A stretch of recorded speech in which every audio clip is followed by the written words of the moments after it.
Well, good evening, ladies and gentlemen, and welcome along to the 6th, potentially 7th annual BYC Awards, the awards ceremony no one's really asked for, but they've got at the end of the cricket season. There was the ANZ New Zealand Cricket Awards a week or so ago, but it wasn't televised, broadcast, no one knew what was going on, and no one actually attended. So it's with great pleasure to welcome into this evening's festivities Paul Stuart Ford and Dylan Cleaver. Pleasure to be here, Michael. I've dusted off the dandruff from the dinner jacket. Yeah, that's right. Good to see you've dressed up as well, Paul, for this very special occasion. Yes, I've wiped the sand off my togs for this very, very salubrious event. We have a number of categories to go through this evening in the annual BYC Awards. So without further ado, we're going to actually, unlike most awards where, you know, the Halbergs, for example, or the Snackachangi Awards, where the Grand Supreme Award goes at the end, a build up to the end. We're going to start with Dylan Cleaver, the BYC Moment of the Year. Yeah, absolutely, and I'm honoured to have the chance to read out the nominees for this. We'll start with Tom Latham and Devon Conway, who plundered 515 runs against the Windies in a test match, both scoring hundreds in each innings, the first opening pair in first-class cricket history to make tons in both innings. Oh. We move on to New Zealand beating India in the ODI series in India for the first time. Out of 8 tries, actually, led by Daryl Mitchell's unreal batting, 352 runs in the 3-match series. He whomped 132 in the decider, went to number 1 in the ODI batting rankings, and if you could look at it as perhaps the revenge of the Washington Generals. Phineas Slog hit 133 balls, destroyed South Africa in the T20 World Cup semi-final. Oh, yeah. He scored the fastest century in men's T20 World Cup history, smashing 8 sixes and 10 fours. He eclipsed the previous record by Chris Gale, who was no mean player himself, but he hit his off 47 balls against England in 2016. It's almost like 2 overs. It's a massive. Yeah. And then we have Brett Randall, who took 5 wickets and 5 balls for CD versus ND. His victims included Henry Cooper, Jeet Raval, John O'Carter, Robbie O'Donnell, and Christian Clark. He was the first to take 5 and 5 in a domestic first-class match. And he said, I had no idea that it was the first time it had happened in the world. It's seriously cool. I mean, I don't really have any words at the moment, to be honest. I'll take it. And he will take it because he takes out the BYC Moment of the Year.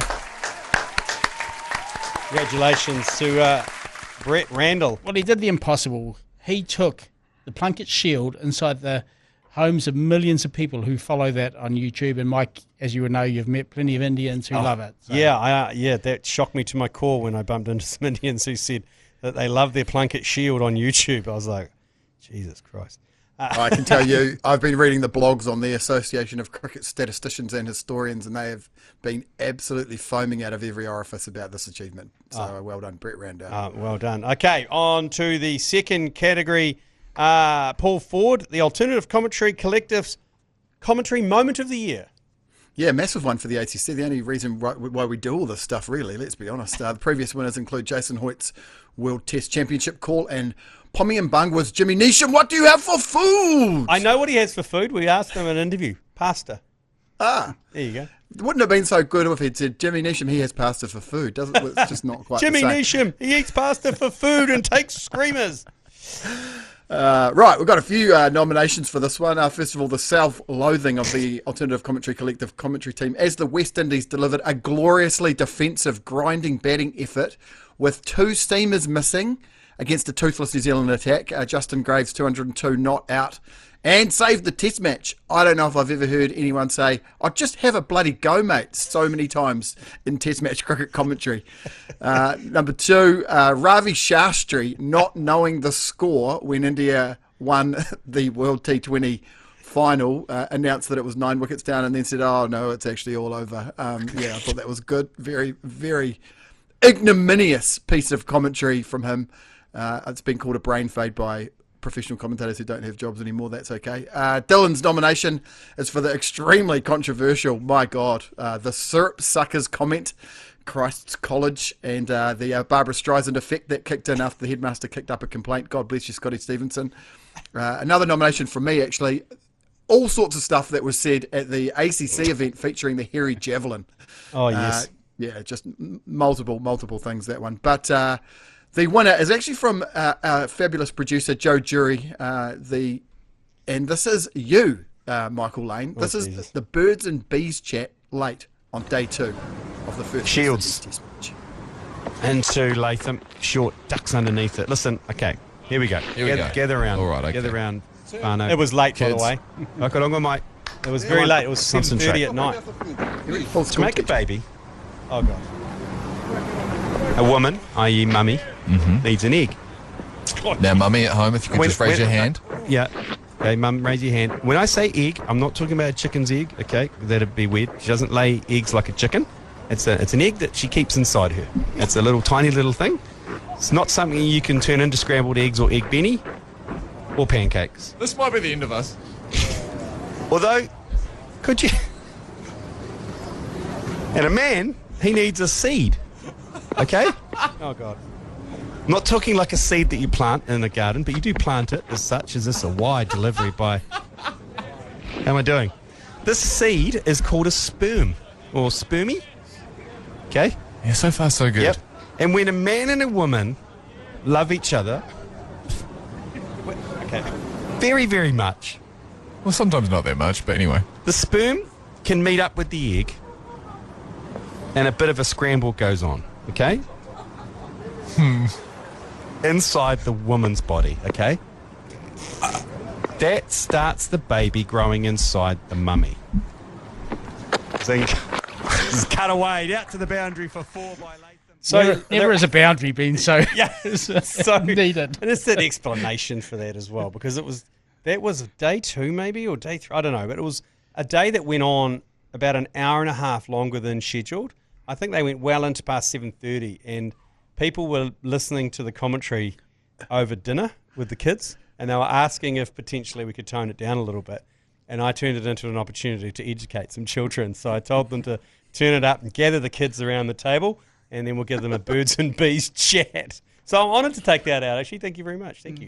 I'll take that out. Yeah, thank you very much. To me, it's stunning that happened before the Graves and was it Kemar Roach, their Yes. massive partnership. So this is before you went crazy. Yes. That's really an insight into your marvellous mind. Yeah, okay. Well, I think I'll accept that with great honour. Next up, disappointingly, I'm also nominated in this one. It's the Mark Nicholas Never Been Dismissed in the 90s Commentator's Curse. And the nominees are Matt Heath's Magnificent Curse on the Hairy Rav. Look at that so quickly, Ravindra, and the timing. Yeah, look at that. Beautiful. So that gives us all kinds of hope. It does. First 2 balls, back-to-back boundaries. Admittedly, 3 balls ago there was a wicket, but still. Cast blaster into Ravindra. Nicked and gone. Gosh, Matt Heath. damn me to hell. What a terrible person I am. Ravindra just went for a wide one from the cast blaster, and he just got sucked in. Yeah. And he nicks it through to the keeper, and New Zealand lose their 2nd wicket. Next one, Davy Dum Dum in the Ashes. He's had success against them. I just like this because I like the way his temperament is. He's gone away, he's scored some runs, knows his game, he's looking to score, but he's leaving well. Looks like he's making very, very good decisions.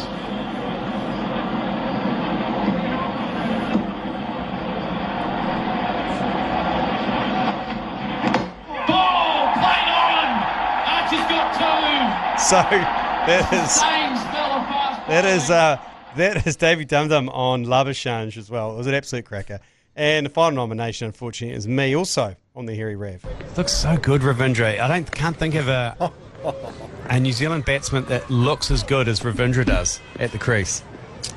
You know what I mean? I mean, Glorious. He gets out cheaply when he looks great, but he just looks great doing it. And the pull shot he plays, the quick hands. It's forward, round the wicket to Ravindra. And he's bowled. Oh, no! G Lane, what have you done? No, see, I told you, it looked good, though. He looked good doing it. Poor defence. But the winner is our favourite Australian commentator, Davy Dum Dum. It had everything, that curse. He really went round in circles, the plaudits. He was not doing it. He was doing everything right, leaving well, and then left a straight one. So next category for you, Dylan Cleaver. Yeah, I'm in charge of the Export Ultra Man of the Year, and it's a very quick category, this one. Race through it. The nominees are Lumsden's finest, Jacob Duffy. Oh, yes. Hell yeah. Sir Richard Hadley, medal winner, took something like 25 wickets already in his test career at an average of under 20. We've got East Auckland's finest, Finn Allen, he of the scorer of that magnificent 100 in the World T20 semi-final, and a little bit of an off-kilter nomination here. The most influential sporting administrators in the land, Heath Mills / Don McKinnon. Oh, there you go. Who have done the near impossible and got a concept off the whiteboard and close to fruition. Excellent. And the winner can only be the Muff Man, the man with a big, big engine. Absolutely. Yeah, geez, any year in which you take more wickets than Sir Richard Hadley for New Zealand, you know you've had quite a good year, given Richard Hadley, I think, got 79 one year. Duffy, 81 wickets across 325 overs. And magnificent. Also, what a magnificent start to his IPL career as well. Man of the match. Man of the match against the Sunrisers with a threefer in that match. Beat up Dan Vittori. Yeah, he did, completely. Rightio, Paul Ford, next category for you. Yeah, this is the Long White Cloud Female Player of the Year. The nominees are Jess Kerr for bowling hooping in-swingers, slogging the odd big six and keeping Mealy grounded as a youngster, and for helping reclaim Tawa from Lynn. Second nomination is Sophie Devine for dominating franchise cricket, getting rich in the 100 and quitting the captaincy of the White Ferns at the right time, and for helping reclaim Tawa from Lynn as well. Special mention for her getting into Nathan Smith's suit pants at the New Zealand Cricket Awards. Now, that sounds dubious. She literally wore his pants to the awards. Yeah, so that's okay. Nothing dicey there. Just because what happened to her previous pants, do we know? I don't know. I don't know. It's just her vibe. I don't know. I don't know that one. And third nominee, Mealy Kerr for being 25, captaining her country for being 25 and already New Zealand's 7th most prolific one-day international batter, the 3rd most prolific T20 international batter, the 2nd most prolific T20 international wicket taker, and about to be the most prolific ODI wicket taker for taking her batting game to a new level this year, scoring 100 on debut as captain in a T20, and for helping reclaim Tawa from Lynn. And the winner is the person that wins every single award in New Zealand women's cricket. It is Mealy Kerr. Yep, the Mealy Kerr medal, formerly known as the Debbie Hockley medal, also in the New Zealand Cricket Awards. That is great how it's the Debbie Hockley medal and it's been given out for 4 years and she has won every single one. That is quite something. Rightio, the next category is the D. Cleaver Award for Most Promising Player, presented by D. Cleaver. Yeah, I guess I better take this one. Yeah. Previous winners of this one have included D. Cleaver, Brett Randell and Josh Clarkson. The criteria is nominees have to be 25 or younger and never selected or haven't yet to be selected for full national honours. This year's nominees are Thomas O'Connor from Otago. Well, actually, you can't call them that now. They're the Volts. They're the Volts. Yeah, come on, man.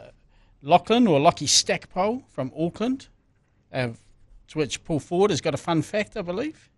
Yes, I was at the Eden Park Outer Oval on Sunday and I was sitting near his grandmother and he came over at one point, Lockie Stackpole, and she asked if he'd had a happy 21st, which had happened a couple of days earlier during the match. And he said, no, but I'm going to be doing a yardie straight after the match. Which I respect that. That's good effort. He looks like he's built for a yardie. Also, I love the fact he's telling his grandmother that. It's all right, Mum, I'm going to smack 3 pints in a row straight after the game. We have Jesse Tashkoff, I think I've said that right, from Wellington, hard-hitting opening batsman, taking white ball sensibilities to red ball cricket, and Curtis Heafy from CD, who started the season with a Hassan Aroa, scored 100 in the Ford Trophy final. Very promising player for the future. But the winner, this is a really fierce category, actually. But it was won by a brilliant rails run from the son of Shano, Tom O'Connor. Yeah, how long is it going to be before we see him in higher honours? Well, the amount of fast bowlers they pick or Yeah. have picked over the last 5 years, I don't think it'll be too long at all. Excellent. Good to see. Okay, next category is Paul Ford's Peter Plumley-Walker for the Fetish Player of the Year, Paul. Ropily named title category. Past winners of this include Michael Bracewell and Muabas. This year, the nominations are the aforementioned Tom O'Connor, SOS, son of Shane, brother of Hannah, for 7 for 58 and a lazy 84 not out, and a hell of a introduction to first-class cricket. Nomination from me, Tim Pringle, ND's son of Christopher, Dutch heritage, spin bowler, serial appealer, ginger, freckles, glasses, great footwear, just fully eccentric. And I just think, he's worthy of a nomination. I'd also like to nominate Max Chew, the Otago captain, who comes from the unfashionable cricketing backwater of Wairoa, wicket keeper, batter, and operating out of, as I say, Poverty Bay and Dunedin, and just had a hell of a season. Great to watch, Max Chew. Nomination from you, Mike Lane, Ramondo Toole, nickname Razor, controversially, born in Johannesburg, and of course the guy that DC often hoits you with, so Ramondo O'Toole. But the winner this year of the Fetish Player of the Year is TikTok Tickner, who returned to wreak some havoc against England. He had 2 years doing God's work at CD on the sidelines of the Black Cap setup, then returned to the fray, demolished the Poms. Massive pain in the ass with the bat as well. Unbranded bat, I note. Doing great things in front of his friends and family, including his lovely wife, who's been in a battle with cancer. Not all smooth sailing. Of course, he was on the laughing gas himself and in a sling at the basin after some kamikaze fielding. But well done to the Fetish Player of the Year, TikTok Tickner. Excellent. And good to see him back in the squad as well, off to Bangladesh in next month. Good to see. Now, next category, the Elon Musk Shithousery Act of the Year Award. Previous winners here include Tim, I'm about to give something firm a pull pain. Umpires Alim Dar and Alex Wolf for invoking bad light in a test in Pakistan with 3 overs left. Pakistan needing 15 runs and New Zealand just 1 wicket. So this year's nominees are the BCCI dumps Mr. Fizzer Rahman, institutional shithousery at scale. The BCCI instructed the Calcutta Knight Riders to release Bangladesh's Mr. Fizzer Rahman, who had been signed for around $1 million, not for injury or form reasons, but citing vague developments all around. Widely understood as a reference to political tensions between India and Bangladesh, the BCB called it discriminatory and insulting, and all hell broke loose, culminating in Bangladesh withdrawing from the T20 Cricket World Cup. Next nominee, Ben Duckett's late night in Noosa. Video surfaced during the mid-series Ashes break in Noosa, showing Duckett steamed and struggling to find his way back to the team hotel in Noosa, going viral while England were already 2 down in the series, and someone offering him to get an Uber to the nets to get some session outside that bar.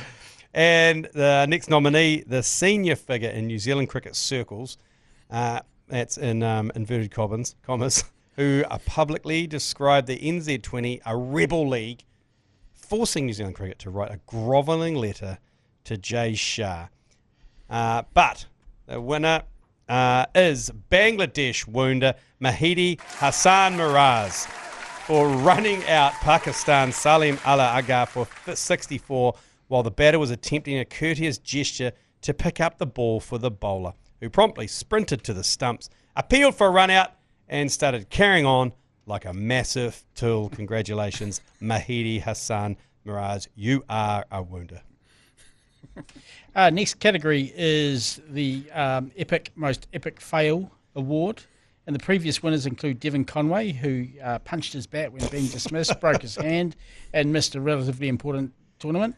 And Jason Hoyt, of course, who ran himself out in a Tradies 11 match. Some say that you may have run him out, but he's not here to defend himself, so I'm happy to go with that. Okay, so we've got a number of nominations here. We've got one for Harry Brook, who, and this is quite an epic fail actually, goes out and gets steamed with a few teammates in Wellington, but then tries to lie about it. forgetting that people have phones, even in backwaters like Wellington. On the same night, he also gets punched in the head in an altercation with a bouncer and fined, and then goes out to captain England in an ODI at the Matt Henry Stadium, which I don't think went particularly well for England, actually, the entire series. The ECB and the England team attempt to cover it up, and it becomes a case study in the Barbra Streisand effect, as instead of hiding it under the carpet, it is talked about for many moons. I've heard more developments in this one as well about please share them. which establishment it was. A certain what would you say, rippers. Does it involve water? Yes, on Courtney Place, and a rather large doorman who had the altercation with, and apparently Harry Brook did a lap and maybe had some words out the window to the bouncer as they left, which wasn't a great idea either. So there we go. I'm not surprised that came out. Well, he is. Can I just say on that, I respect that, because I've put my son out on that mission, and he's gone around a number of pubs in Wellington and talked to people, and he has not been able to find that out. So that's a credit to my son not being able to find that out. There you go. But not to you. I think I've seen the video that he took. Anyway, It's certainly a strong nomination, as is Richard Petrie's ill-fated interview with the world's nicest man, Jason Pine. If you're going to go on the radio and prime sports listening on ZB and talk about why New Zealand should have an entry in the BBL and why it shouldn't listen to anything about NZ20, you need to be prepared, because Piney certainly was. And another nomination was the ICC. It's a perennial nominee, really, who scheduled a Women's World Cup in Sri Lanka in October, which is the rainy season, leading Sophie Devine to, and I quote, "You wait 4 years for a World Cup, and to have rain play such a massive part in it is disappointing." We also have a nomination for the limo that attempted to take the bowlers and the keeper up Mount Victoria following the win against the Windies and didn't make it. well, similar to the entire fast bowling attack, it broke down. But the winner is New Zealand cricket. Or is it Castor? One or the other.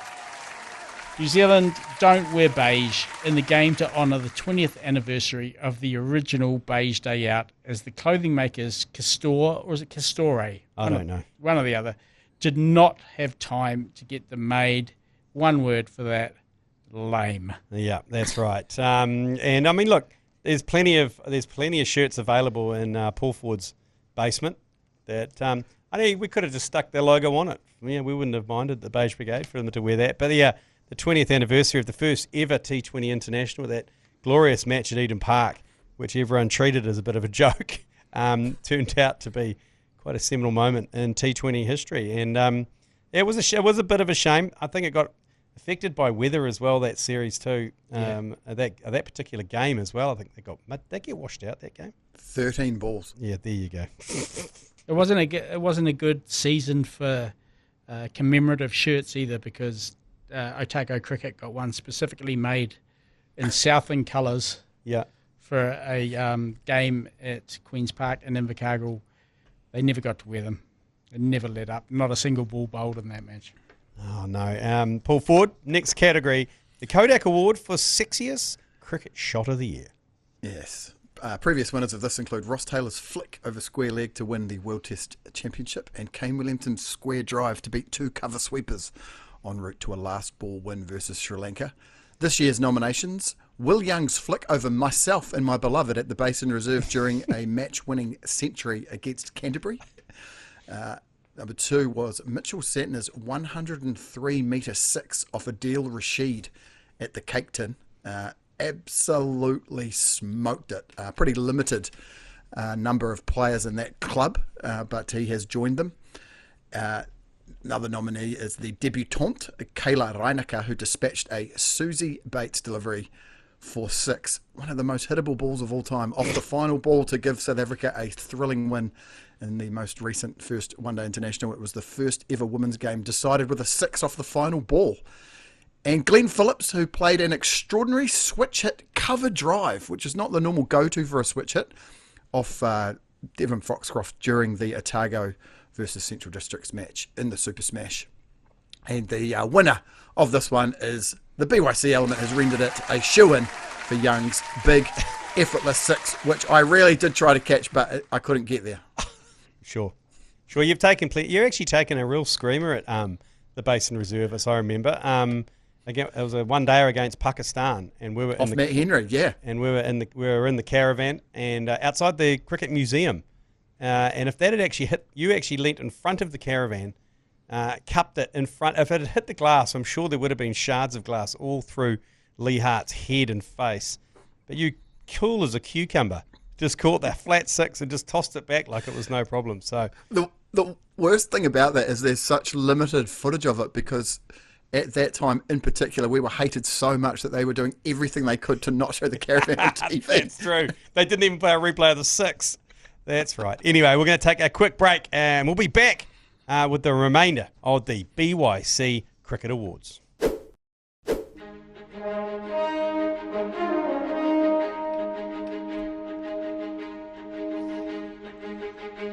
Welcome back to the BYC Annual Cricket Awards here. What is this, the 6th edition, 7th edition of these awards? Either or. Either or. We'll take. Okay, so we're going straight into the next category. The best snare of the year. The previous winners of this: Will Young at Hagley Oval, Ryan Fleming in the crowd at Pukekura Park. But this year, the nominees are Mick Hucknall's one-hander at Hagley Oval, a one-handed hanger taken on the move like a star, fallen from the sky with a good long screamy celebration, reminiscent of a Simply Red high note. Wasn't a game that was littered with great fielding. Or any highlights. And Nick Hucknall's catch was probably the highlight of that game. Another nomination from a relatively new player, Katani Clark at the Cape Town, diving forward and risking plenty of dentistry in the balmy Wellington evening. That was an absolute screamer of a catch, because you don't realise how difficult that is. And if you watch the replay, I think he closes his eyes as the ball goes in, as well. He was unsure whether he caught it. You could see him, because as his head hit the ground, it kind of momentarily just kind of donked forward. Anyway, the other nomination is, of course, the taker of great catches. Glenn Phillips eradicates the prodigy Jacob Bethel in the T20 World Cup game versus England that New Zealand obviously deliberately lost. Even Ian Smith was happy about it. No, he wasn't, was he? Yeah, I think he was, but he was more happy about the fact we lost that game, not the catch.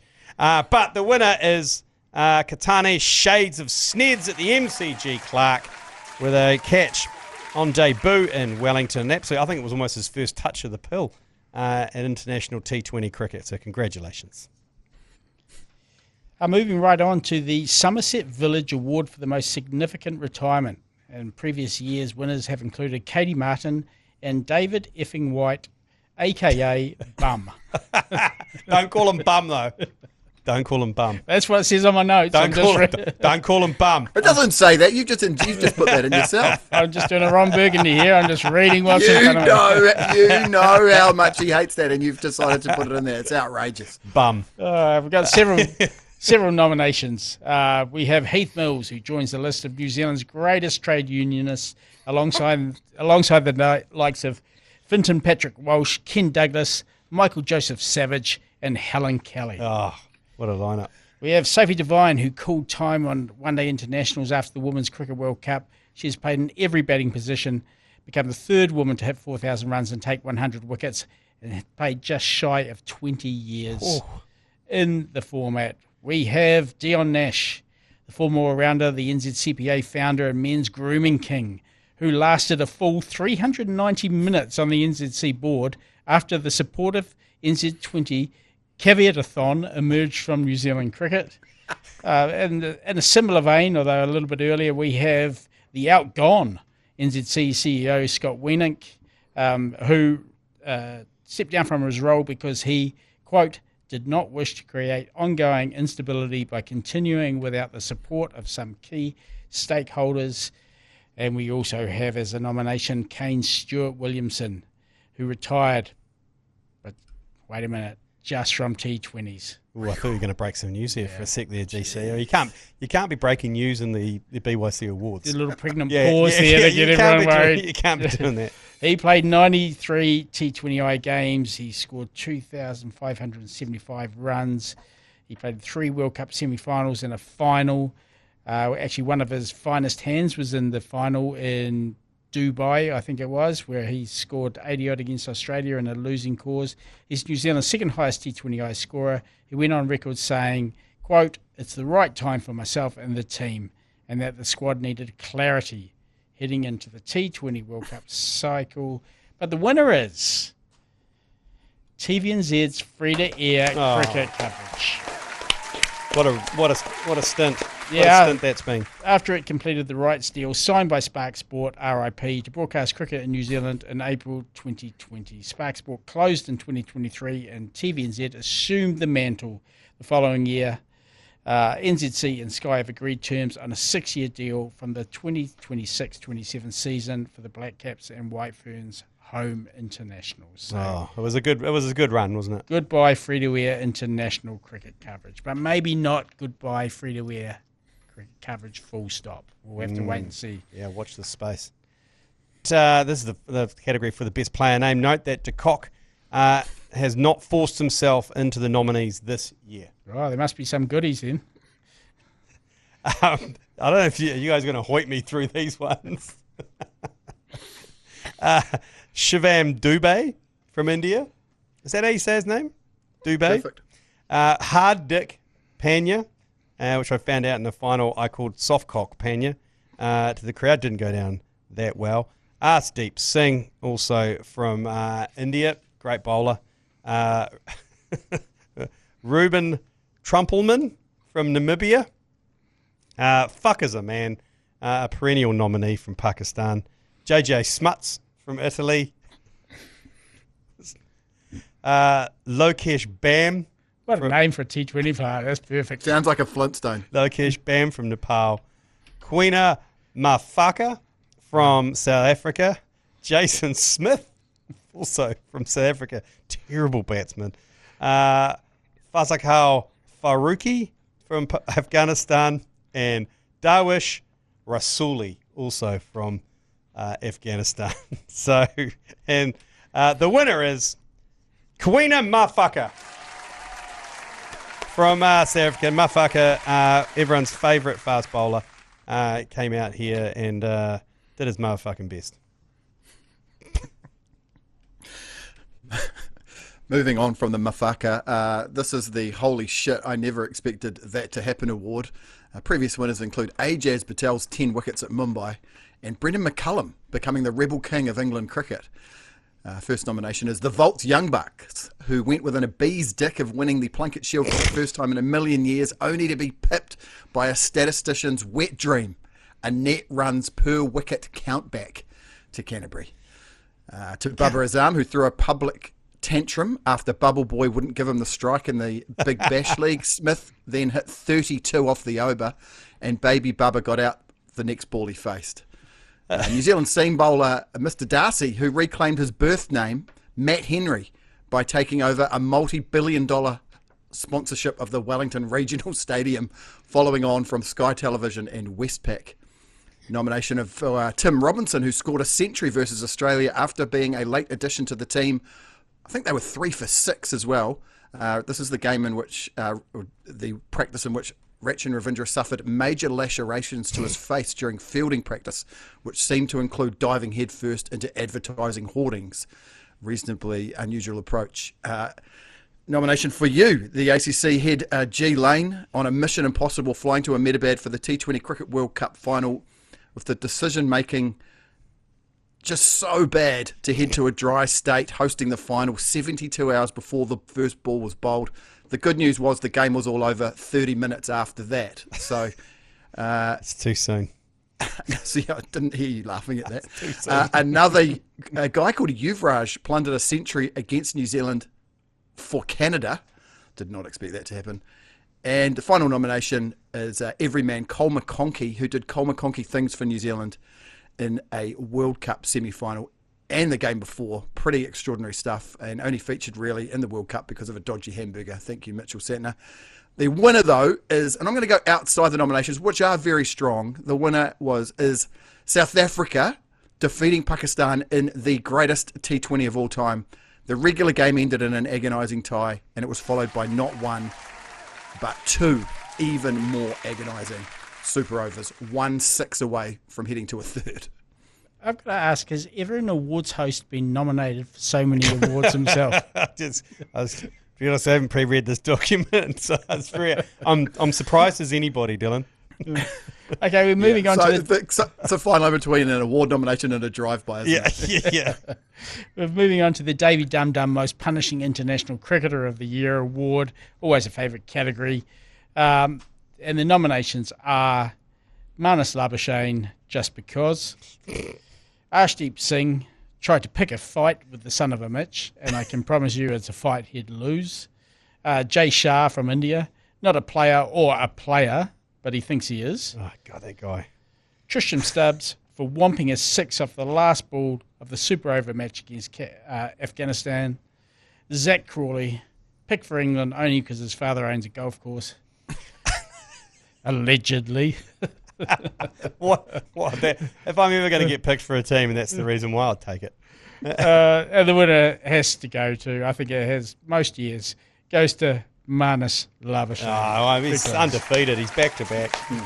Marcus Like Labuschagne. the Debbie Hockley medal. Yep.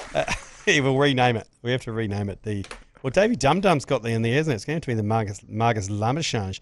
Okay, now on to the favourite non-New Zealand player of the year. Paul Ford, who did you nominate?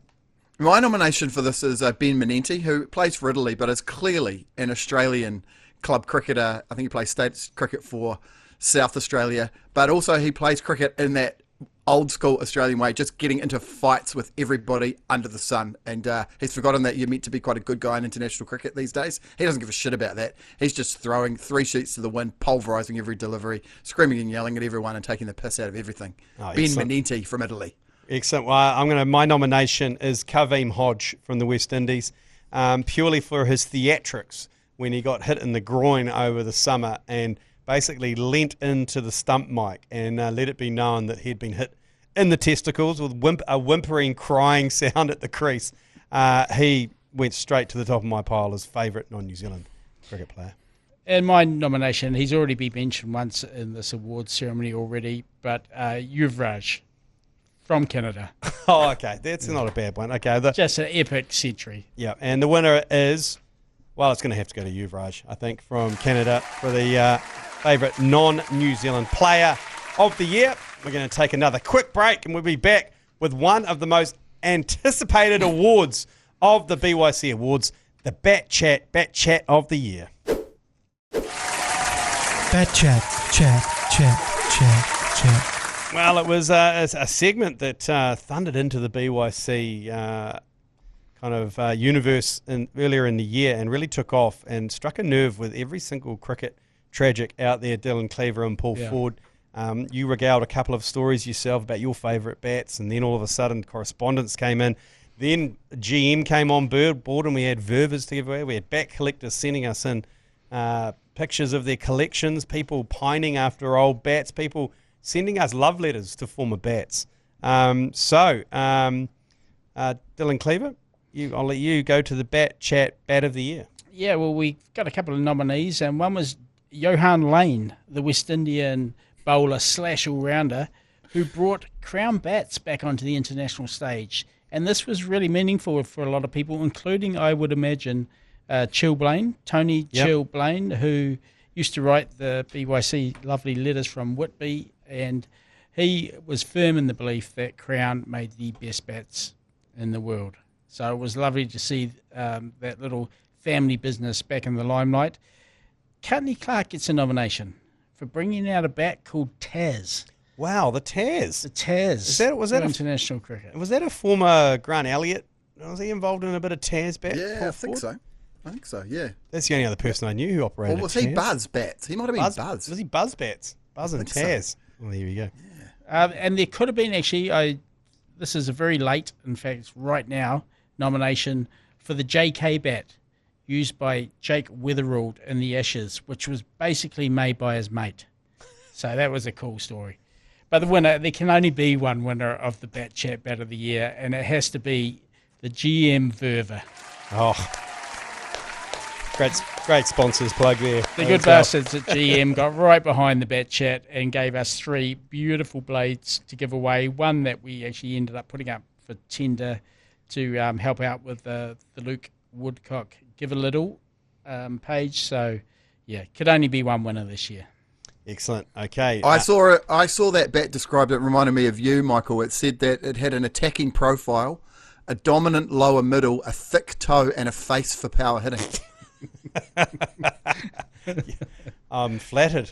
Rightio, Paul Ford. I'm going to move on to the next nominees for the Golden Box winner, the most runs in Plunket Shield.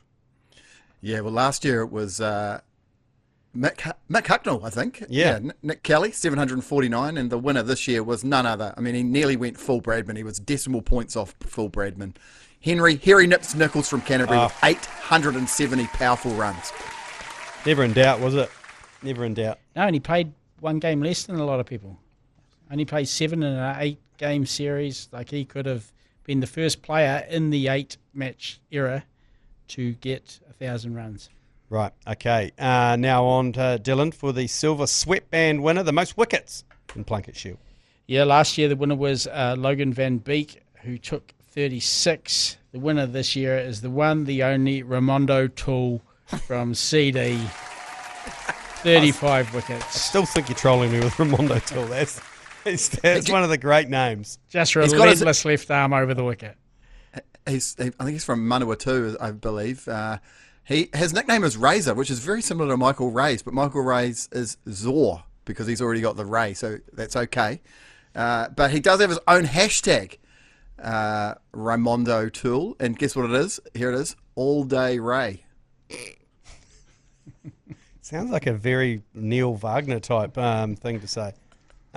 Anyway, the last category of this year's BYC Awards, and that is the podcast of the year. And surprisingly, the BYC didn't take out the podcast of the year this year, the best cricket podcast of the year, unfortunately. Disappointing. We're perennial finalists in awards. I never won it. Never won it. Unfortunately, there could only be one winner this year of the cricket podcast of the year. And it goes to SCG McGill on Cricket Unfiltered with this tirade. All right, now moving to the Bangladesh tour. And if you cut that out, it's the last time I ever worked with I you. won't cut it out at all. I'll leave it in. But I just think you're missing... Move on. You're missing what I'm trying to say. Because I think... Move on. I'm trying to move on. Warner some... Move on. Warner some move grace. on. Warner some grace. Listen, you muppet. Yeah. When I say move on, I'm not talking... I'm not saying keep talking about something. But it's my move show. on. It's my show as well. I can keep talking. Go on, keep talking. I will keep talking. Go on, keep talking. No, I want to move on to the Bangladesh stuff. Good. All right. That's the high note. It's the high note he hits on Bangladesh at the end that really gets me. Like, because he goes, Bangladesh. Yeah. Some of the reporting on this has been excellent as well. I saw one, and this is quote what it said. Recent reports suggest Menksell and McGill stepping foot into the same room to film a podcast again is unlikely. Yeah, to give a little bit of context on that, Menksell denounced the incident where the Proteas fans wore Sonny Bill Williams' mask to mock Warner and his wife as low behaviour and said the South African fans went way over the line. But McGill was incensed at the mere mention of it and berated his co-host. We just caught the end of that clip, actually. He actually berated him for 3 minutes before the podcast abruptly ended. It has been continued, Cricket Unfiltered, but without McGill making a subsequent appearance. And he did do an episode, Andrew Menksell, where he said that McGill kept tirading at him after they turned the tapes off as well for another 3 minutes and called him all sorts. And then he explained while he was sitting there doing the podcast by himself that he thought that they were an illustration of bullying. And he said that McGill was a fucking idiot, a muppet, and a ticking time bomb without him being there to defend himself. So it's ended magnificently. That's a great description of Stuart McGill. Well, he's not shy of a headline. No. McGill. Oh, shit, no. I think the time bomb's ticked. I don't think it's ticking. No. I think it's in the middle of detonating. But, I mean, if they can get someone else to co-host with him, I'd listen to that podcast. Like, if you could get someone... With McGill. Yeah. If you could get someone in there who's going to put up with being told to move on every couple of minutes, it would be great listening. Jason I've Hoyt gotta would love say- it because it just Hoyt, move on. yeah. Okay, well, moving on. Yeah, Hoyt would love it because he always wants to move on. So you can move on. Okay, that's over. It's over. See you, Okay, see you see you next week. later. Okay, see you later. I've got to say, I thought that podcast was one of those kind of setups to get heaps of attention, like a stunt, to attract listeners. But no, it was genuine and real, and it was in the moment, and very raw, and it was as legit and authentic as you could possibly get. Oh, there we go. Well, that wraps up the BYC Awards for the 2025-2026 cricket season. A real list of illustrious winners there, and congratulations to all the winners and all the nominees as well. People worked hard to make the nominees finals there, so well done. I think it's important that, they're just us getting the runner-up in the podcast category. Again. Just gives me that extra drive to come back for the 2026-27 season and make good on our potential and our talent. I mean, one of these days we're going to lift the prize. Yeah, one day. That puts a full stop on the end of this season. The BYC will be back sporadically throughout the winter, as New Zealand obviously go to Bangladesh. They then go to England, Ireland, then England for a three Test match series there. So there will be some BYCs throughout the winter months before we kick off a very early summer again. So we're almost back September, October when England arrive. Oh, not England, India. India arrive for red and white ball cricket. They're going to love green seamer in October. Yeah. They're going to could be the last tour India makes for New Zealand for a while in October. And of course, we'll keep you abreast of all the NZ20 action as well and the developments there. And you look out, there could be a couple of emergency podcasts on that topic as well. But thanks very much for everyone for contributing to the BYC podcast throughout the summer, particularly all of the correspondence that we receive, all of the bat chat, everything. It is probably one of the podcasts that receives the most amount of correspondence from you listeners, so thanks very much. Thank you very much, Paul Ford. If you've read the latest Substack from Dylan Cleaver, I believe you're going to be on the board of New Zealand Cricket at some stage. It sounded more like I was going to break into the boardroom and just sit around the table by myself. But yeah, I mean, I very much appreciate it. It was very kind. It was very surprising to read that as I was sitting in bed perusing my email. So yeah, lovely words. Thank you, mate.